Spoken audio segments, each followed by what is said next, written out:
Hey everyone, welcome to the video. In this one we are lineup building for week 11 of the NFL season on Draftkings. This is my favorite video I put out throughout the week because we already made all the picks. I made my core plays video, got all my favorite plays out. Now we got to figure out how to put it all together to make a cash game lineup that makes sense. Because you can't just throw in random people for cash games. It's got to have a high floor, you got to have some upside as well, and you got to have high ownership players. And I think I've done that in this example lineup. And anyway, before we continue, if you could leave a like, and if you're new to the channel, please hit that subscribe button. Really helps me out. Really appreciate it. You can also follow me on Twitter at ChrisPennell16. And if you're interested in the spreadsheet I build every single week for the NFL season, you can get my cash game rankings, my cheat sheet, my projections, projected ownership. Links available in the description below for my Patreon as well as my Slack chat. And anyway, let's get into the video. So, there is a lot of people I like on this slate, and I gotta say this is one of the hardest weeks of the slate, hardest weeks of the season in my opinion, just because of the pricing. Because I want to play everybody. I want to play Lamar Jackson. I want to play Drew Brees. I want to play McCaffrey. I want to play Zeke. I want to play Dalvin Cook. I want to play Michael Thomas. I want to play Mike Evans. I want to play Darren Waller. It's really hard this week because you can't play all of those guys because they made pricing extremely difficult. Last week, it was super easy to fit in guys like Lamar Jackson, Christian McCaffrey, and Michael Thomas. This week, that's downright impossible. It's really, really hard this week. So we're going to have to spend down on some spots to get some of these studs in, and I think we've done just that. So at quarterback this week, now let me disclaimer, this is not a guaranteed lineup I'm going to end up using. As of right now on Saturday, it's just an example lineup I put out. Sometimes I end up using the example lineup I put out. Sometimes I don't. So don't think I'm just 100% locking this lineup into my cash games. You guys got to make your own decisions. I'm just walking you guys through a process of how I would build a cash game lineup. And as of right now, I think it's good. I'm not just throwing some random lineup out there. But anyway, let's get into it. So at quarterback, I'm looking to spend down this week. I want studs in my lineup. And one of the places I like to spend down the most is quarterback. Last week, I did not spend down at quarterback. I went all the way up with Lamar Jackson. This week, I'm going to spend down with Kyle Allen. Now, I love Lamar Jackson. I love Drew Brees in this matchup versus Tampa Bay. Always like Deshaun Watson. I like Jameis Winston, but I need to save some money this week, and Kyle Allen makes a lot of sense at 5,300. And he's going to be very high owned. I'm going to imagine he's going to be the most high-owned quarterback this week, especially in cash games. I mean, we got a 49-point total, and the Panthers have a really nice 27.5-point team total at this moment. And he's just such an easy fit this week in your lineups. He's going to allow you to fit in guys like Christian McCaffrey, Michael Thomas, whoever you prefer.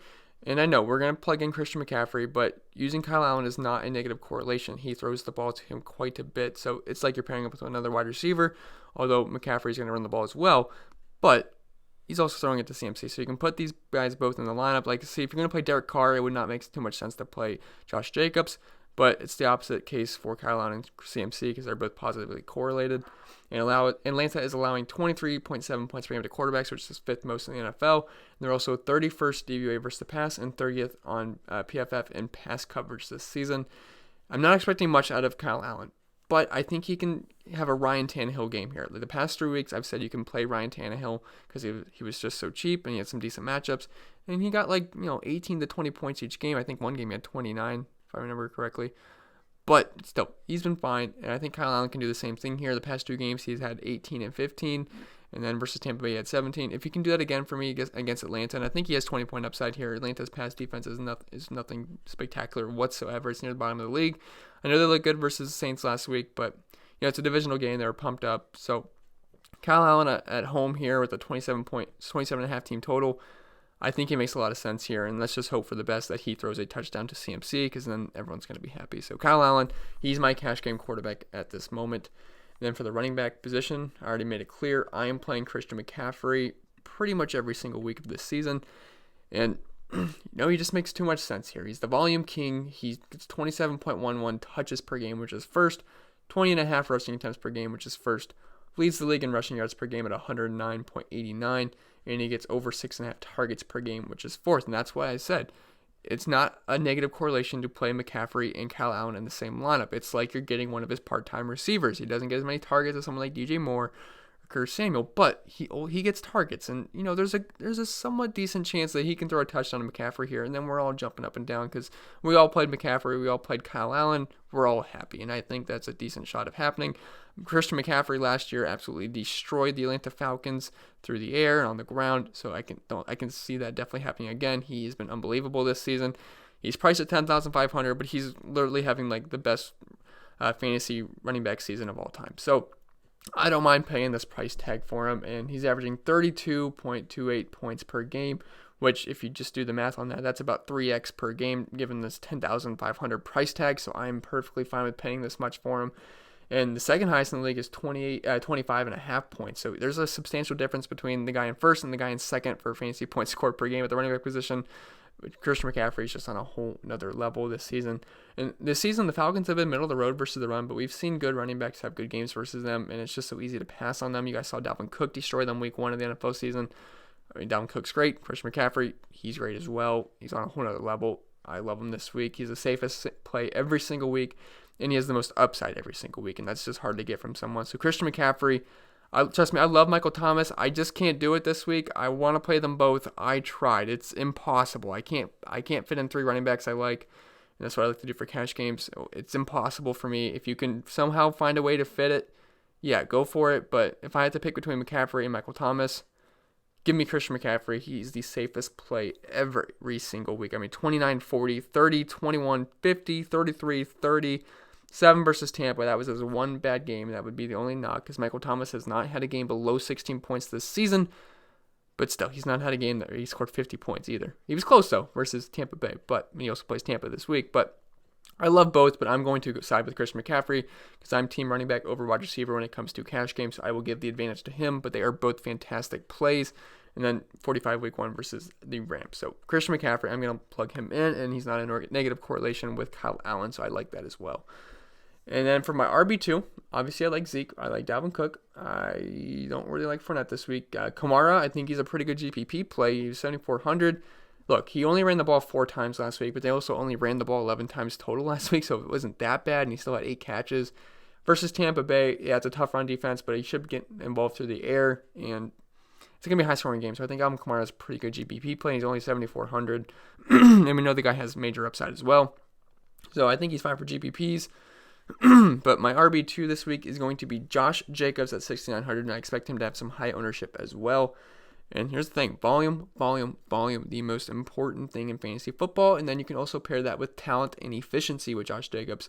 And that's what you're going to get. The guy has been excellent this season in his rookie year. He is the number 1 rush grade on PFF above Nick Chubb, the number 1 elusive rating, and right up there with Chris Carson and Nick Chubb, 7th in yards per attempt, 8th in explosive runs over 10 yards, 5th in yards after contact per attempt, and 2nd in broken tackles. He is extremely good. It's not like he's just getting the ball a lot and running into the back of the offensive line and falling down. The guy makes things happen. He breaks tackles. He's really elusive. I love him. He's in all my season-long leagues. Josh Jacobs is awesome, and he's a huge home favorite here. The Raiders have a 30-point team total. That's insane. The Raiders have a 30-point team total. Like, that's crazy. And they're over 10.5-point favorites here in this matchup, and that's just a perfect game script for someone like Josh Jacobs, who isn't extremely heavily involved in the, I used 2 adverbs in a row. He's not extremely involved in the pass game. So when you're a big home favorite, I don't think they're going to have to pass the ball a lot. Josh Jacobs should be able to run it down their throats. Cincinnati is giving up 29.8 points per game to running backs, which is 3rd most in the NFL. And Cincy is 29th DVOA versus the run, allowing over 100 yards per game and 1 touchdown per game. And they also have the 4th worst rushing defense grade on PFF. This just sets up perfect for a big Josh Jacobs game. Now, he did have 5 targets last week, which was really nice to see. Where he had 3 catches and 30 yards and the game-winning touchdown. So if he can give me 5 targets again, yeah, that'll be pretty awesome. Now, I'm not going to expect it. I mean, I think 2 to 3 targets is definitely in the game plan, which he's done pretty much every single week. But Josh Jacobs, he's going to be popular. He's only 6,900. I think he could be much more expensive. Perfect matchup versus Cincinnati, big home favorites. This just lines up. The stars are lining up perfect for Josh Jacobs to have a big game here. I want him this week. I think he can get you 2 touchdowns, over 100 yards on the ground. And it just makes a lot of sense for me to like Josh Jacobs this week. I mean, they have a 30-point implied team total. I mean, the chances are he's going to get a couple touchdowns here. I mean, I know Derek Carr might have a good game, but this should be the Josh Jacobs show here, so I definitely like him a lot. Now, wide receiver, the wide receiver 2 and wide receiver 3 is extremely easy this week. Everyone's going to do it. It's the wide receiver 1 that's giving me trouble because, trust me, I want Michael Thomas. I tried. I can't do it. So let's say if I plugged in Michael Thomas right now, I've only got 3,400 left per position. And even if I just go all the way down at defense, I still only have 3,900. I just can't do it, guys. I tried. It's impossible. So I think there's one guy that has similar upside to Michael Thomas this week, and I think he's the only guy that's got the same amount of upside as Michael Thomas this week at the wide receiver position, and it's Mike Evans. I like Mike Evans a lot this week. So Marshawn Lattimore is out, and that's the main thing here. Marshawn Lattimore is out. He's been great this year, and Mike Evans actually had a goose egg versus Marshawn Lattimore this year. I mean, he's been pretty good this season. I mean, not pretty good. He's been awesome. He's kind of like boom or bust, but he can really boom. 4, 10, 48, 18 versus the Saints, 3 targets, 0 catches versus Marshawn Lattimore. Then 20, 45, 39, then 12 last week versus Arizona. Now he doesn't have to face Marshawn Lattimore, and he's currently projected to be guarded by P.J. Williams and Eli Apple. Good luck. Especially you, PJ. I don't think you're going to have a good game here. Yeah, PJ's the main slot corner, and the Saints have been giving up points to the slot all year. But last week, they actually moved him to the outside, and, man, I don't see how he guards Mike Evans. I don't see how Eli Apple guards Mike Evans. I think Chris Godwin's a fine play, too. He actually led the team with 12 targets last week, so we might be safer from a volume perspective. But, I mean, Mike Evans' targets are insane the past 3 weeks, 16, 12, 17. I mean, that's awesome. And I think this game is going to be huge for fantasy. I think there's going to be a lot of points scored here. We got a 49.5 point team total, which that was from a few days ago. That might have went up. I haven't checked. It might be above 50 right now. Either way, it's a great game for fantasy. Tampa Bay Buccaneers here are dogs, and I would expect them to be trailing in this game, and they're going to have to throw the ball quite a bit. And Evans has a huge upside. He's leading the league in air yards. He has 1,391 air yards, which leads all other receivers by over 200. Keenan Allen's second. I believe he's at like 1,100 something, but Mike Evans' upside is insane. I think he's the only one that could match Michael Thomas on this slate. I think Michael Thomas is an awesome play, and I'm scared not having Michael Thomas in my lineup. So why not just run it back with the guy on the other side of the game who I think has the same amount of upside here? Now, he doesn't have the same floor, but I mean, I think Mike Evans, this is a big Mike Evans game, and he's also like 2,500 cheaper than Michael Thomas, so it just makes sense here. Like Mike Evans a lot, and New Orleans are a pass funnel defense, and as is Tampa, so I think this game's going to shoot out here. We have good weather, got a high Vegas total. Tampa Bay should be throwing the ball out. They should struggle to run the ball versus New Orleans run defense. No Marshawn Lattimore. Stars are aligning here. I think Mike Evans should have a huge game here. It just all makes sense for me, so I'm going to plug him in this week. I also think Chris Godwin's a fine play too. He's going to get pretty much a scrub in the slot, especially with P.J. Williams going to the outside. But Mike Evans, I like him a lot this week, and now I only have 3,980 per position. But thankfully, we got a lot of cheap guys coming. So I did all my spend ups pretty much. Now we're going for some value hunting. And I think the logical wide receiver 2 this week, he's going to be very high owned. He's probably going to be the highest owned wide receiver this week. But DJ Moore at 5,900, he just makes too much sense. And this Panthers offense is so concentrated. I know I said I don't love stacking in cash games. But I've made exceptions before. I stacked week 2 with the Chiefs and Raiders.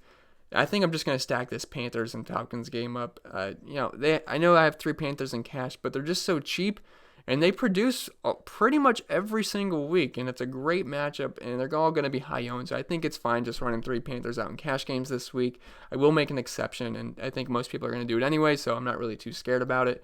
Because this Panthers offense is just so concentrated. You know who's going to get the ball every single week. It's going to be DJ Moore. It's going to be Curtis Samuel. It's going to be Christian McCaffrey. It's going to be Greg Olsen. And they're all capable of having good weeks every single week. Last week, you guys saw McCaffrey had a good game. Curtis Samuel had a good game. Greg Olsen had a good game. And DJ Moore had a good game versus Green Bay. They can all have good games. And it's not like they're over the moon expensive. They are all very affordable. So 5,900 DJ Moore makes a lot of sense here. He's been very consistent this season. He's had no less than 7 points in a game this year. And he's had back-to-back 20-point outings with 21 targets and 16 catches. And he's just been great. He hasn't even scored a touchdown in the past whenever. And he's still been fine. And like I said, his lowest game was 7 points. And that was versus Houston. Other than that, 13, 17, 13, 15, 15, 8, 20, 24. He's been great this year. He's got a 24% target share. He's getting over 8 targets per game, and it's a great matchup versus Atlanta. They're giving up 41.9 points per game to wide receivers, which is bottom 10 in the league. And he makes an excellent pairing with Kyle Allen as a nice value stack with some upside. So I love DJ Moore here, and I expect him to be high owned, and also like Curtis Samuel a ton, who is slightly cheaper, but he's been good. So if you can't get all the way up to DJ Moore, I think Curtis Samuel is just fine. I just think DJ Moore is going to have quite a bit of ownership, so I feel comfortable putting him in my cash games. Now look, I have 3 Panthers, but it's not negatively correlated. Christian McCaffrey, just think of him as a running back / wide receiver, because he's going to get the ball in the air as well. I mean, look, look at his receptions per game. He's going to get 6 receptions, 3 receptions, 4, 4, 6, 10, 3, 2, 10. A couple of those games with Cam Newton. But he's going to get the targets, so it's not negatively correlated, and I think he can get you a receiving touchdown as well, especially versus the Atlanta Falcons pass defense, who really struggles with pass catching running backs over the course of several years now. So we got Kyle Allen, Christian McCaffrey, Josh Jacobs, Mike Evans, DJ Moore. I like the start to this lineup. Now at this point, we're going to really have to go value hunting because we only have 3,500 left. So we are going to look at my favorite punt wide receiver of the week in DEEBO Samuel at 4,000. And again, expect him to be high owned. He's just one of the best value plays on the slate. We know for sure George Kittle is out, and he's leaving behind a 25% target share and a 27% market share of the team's air yards. And if Sanders is out, he said he wants to play through it, but we will see. It's a game time decision. We'll see if he plays. Even if he does play, I still like DEEBO Samuel. But if he doesn't, he's leaving behind a 17% target share and a 25% market share of the team's air yards. And last week, he saw 83% of the snaps, and we should expect something similar. DEEBO Samuel, that is. And he had 11 targets last week, 8 catches, 112 yards, 22 fantasy points. Week before that, 7 targets, 4 catches. This was versus Arizona, and 8 points. And that was with Emmanuel Sanders. So I think he's going to be fine in this matchup. And Emmanuel Sanders is out. I think he's a fantastic option. And that was with George Kittle playing too. George Kittle, he's out. So this leaves a lot of targets to go around. Arizona has 26 TVA versus the pass and is bottom 10 in points allowed to wide receivers. So DEEBO Samuel, I think he makes a lot of sense at 4,000. I expect him to be very popular this week as he's a really nice salary saver. Now at this point, we have 3,300 left per position. So first off, let's just go to the flex first, and let's just plug in the free square of the week. It's going to be Brian Hill at 4,800. Look, I don't really care what he does this week. He's going to be so high owned. I don't care what he does in cash games. If you want to fade him in GPPs, I understand it. But in cash games, let's say he's above 60, 70% owned. It doesn't matter what he does. I mean, a little bit. But if he gets me 0, if he gets me 100, I don't really care because he's going to be so high owned. So, but I think he can have a good game here. Freeman and Ito Smith are out, which leads us to the Brian Hill show in Atlanta. Last week versus the Saints, he had 21 touches, which is awesome, especially for your price tag of 4,800.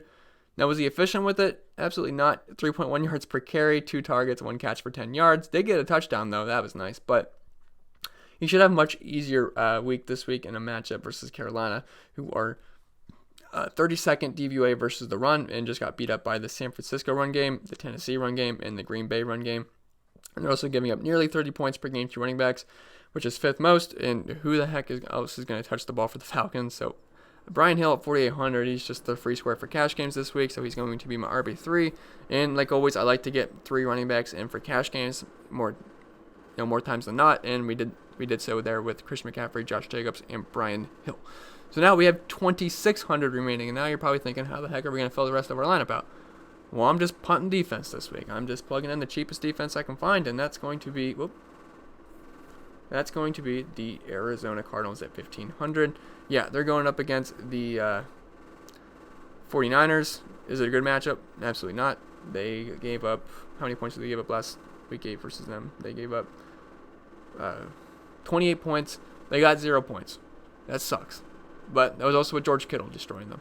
They got 9 points last week versus Tampa Bay, 1 point versus New Orleans. Yeah, they're playing New Orleans. But versus the Giants, they got 14, 1, 1, 4, 0, 2, 7. Yeah, are they great? No, but they're 1,500. If they give me 3 points, I will take it. I will take it all day because I've paid up for defense before, and they've gotten me like 2, and it sucks. So just give me 1,500. They're missing George Kittle, so maybe that'll help them out a little bit. I'm not expecting a good game here. I'm not at all. But I'm expecting good games from the other guys I put in my lineup. So if I can just get 2 or 3 points here and they don't go negative, I will take the Arizona defense as just a punt whatever play.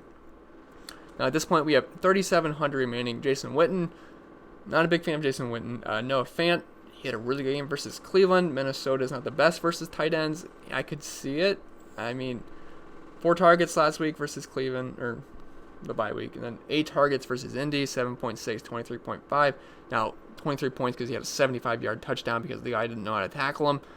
He's okay, 3,700, but I actually prefer Eric Ebron here at 3,600. So he saw 12 targets last week. 12 targets, that's pretty good. And I know we're scraping the bottom of the barrel here, but it was nice to see his snaps increase. Recently, he was in the 30% range for snaps, and we saw that go up to 61% last week. Saw a season high 12 targets, which was really nice. And, Jacoby Brissett is back, which is a big upgrade to the offense because Brian Hoyer looked like a dumpster fire. He lost in the game versus Miami. He looked awful. So Brissett's targets, even if he's not going to get 12 targets again, they're more valuable than Brian Hoyer's 12 targets. I think even if he gets half those targets of 6, I'll take that at 3,600. We know the guy's got upside. He can make big plays. It's just a matter if he can actually catch the ball, which I know he's got problems with. But the snap increase was encouraging last week, and so was the 12 targets. Jack Doyle was questionable, but he returned to practice on Thursday, so he should be good to go. But T.Y. Hilton is out, so there's just more targets to go around. So I like Eric Ebron as a cheap tight end play this week. And that leaves us with 100 left. And honestly, if you want to move up from Mike Evans to Julio Jones, yeah, you could do that. If you want to play Chris Godwin instead, you could do that as well. But I'm really liking Mike Evans this week, and I think that's a pretty solid cash game lineup. Yeah, there's a couple concerns with the Cardinals defense, but who cares at 1,500? I don't. Personally. So our lineup, we have Kyle Allen. My heater turned on. It's like banging on the wall. I don't know if you guys can hear that. Hopefully not, but it's really annoying. So good thing this video is almost over. But yeah, we got Kyle Allen, 5,300. He's too cheap versus Atlanta. Christian McCaffrey, 10,500. I don't care what his price is. The guy's the GOAT. He should be able to smash versus Atlanta. Not a negative correlation play with Kyle Allen because he's going to throw in the ball as well. Josh Jacobs, love the matchup versus Cincy. He should smash Mike Evans. No Marshawn Lattimore. PJ Williams and Eli Apple, good luck. You're going to need it. DJ Moore versus Atlanta, just the pairing with Kyle Allen. DEEBO Samuel, he's going to be the popular punt wide receiver of the week with no George Kittle and potentially Emmanuel Sanders. Eric Ebron, we saw the snaps increase. We saw his targets increase. He's cheap. I don't mind him. Brian Hill, he's your free square for cash games against a bad Carolina run defense. And the Cardinals defense at 1,500 is just the YOLO punt of the week. Anyway, guys, that's going to be it for this video. Now, again, I'm not saying go plug this lineup in your cash games right now. Just go put $500 on. I'm not saying that because things can change. This is just an example cash game lineup that I walked you guys through a process, and it makes sense, and hopefully it made sense to you guys. You can use the same process and make your own lineups. That's kind of the idea of this. I'm not just out here giving out lineups for you guys to use. I gave you guys like a baseline of how you should build a cash game lineup, and then you can use that to your guys' own advantage and make your own lineups. All right, I will leave you guys with that. I wish you guys the best of luck. If you guys are playing NBA today, check out the NBA video. If you guys are playing NASCAR tomorrow, I'll have the NASCAR video out sometime soon. And I hope you guys enjoy the games tomorrow. And yeah, see you in the next video.